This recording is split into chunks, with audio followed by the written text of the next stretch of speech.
So Boys Planet was 2 to 3 years ago, right? Since its ending, there has been a lot of groups that have come out of it. I haven't kept up with every single group, but the most notable ones are zb1, and2ble, XLOV, and EVNNE. So after the ending of the show, these 4 groups have come out, and I think they have connected very strongly with the LGBT or queer community. And that's not to say that the members themselves all happen to be gay. I just want to point out that there are Western artists such as Ariana Grande and Charlie XCX who are heterosexual women, but have connected very well with the LGBT community, and because of that, that has helped their rise to fame. So I don't think it's inherently a bad thing to point out the connections between these groups and their connection to the LGBT community.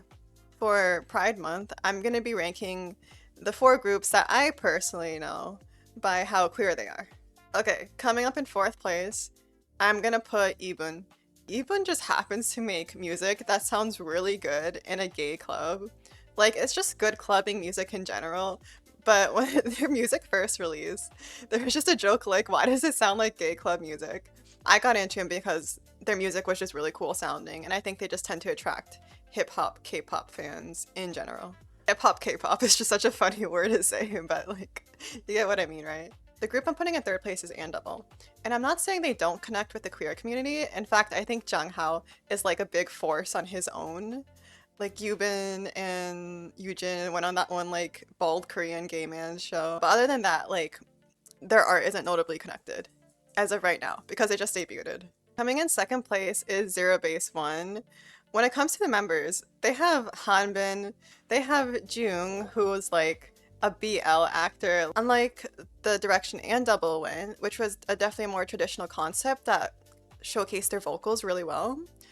Top 5 went for a more sensual concept, which I think is definitely much more in line with what queer people tend to listen to stereotypically. Okay, once upon a time, there was a group called zb1. And before zb1, there was a show called Boys Planet. These men and boys competed to be in a K-pop group. Junghao was a Chinese boy who was pretty gay, and then there was another boy named Hanbin. I don't know if it was strategic or something, but they teamed up and, in a very homoerotic way, made it to 1st and 2nd place together. And after that, people thought that their somewhat homoerotic relationship would have ended then. It did not. They continue to have the whatever relationship they have. There was also other contestants. Hanbin, Haruto, and XLOV's Ri were able to dance in a Vogue style. What's most noticeable about the Vogue dance style is that it has roots in the New York City queer community. It's distinctly a dance style where if I assume you know how to dance it, you are either a very strong ally or you are a queer person.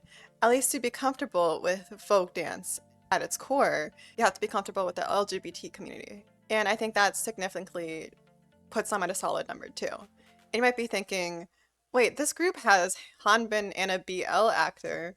Why aren't they number 1? Well, because number 1 is XLOV. So XLOV is inherently a queer group. They have a genderless concept. They are dressing up very androgynously. They don't care what pronouns you call them, which is very, very new to K-pop. XLOV's concept is queer culture. It's not just in their imagery, it's in their choreography and lyrics too. It's in the way that the members showcase themselves and also interact with their fans.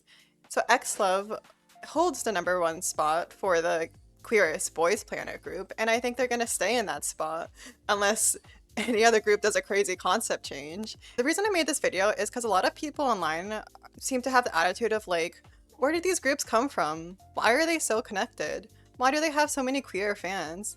Also, Boys Planet itself had contestants such as I think Sowon and Woongi, who were very effeminate, fruity men. Like, I think it's a very entertaining show to watch because people seem so open in their self-expression, regardless of their sexuality.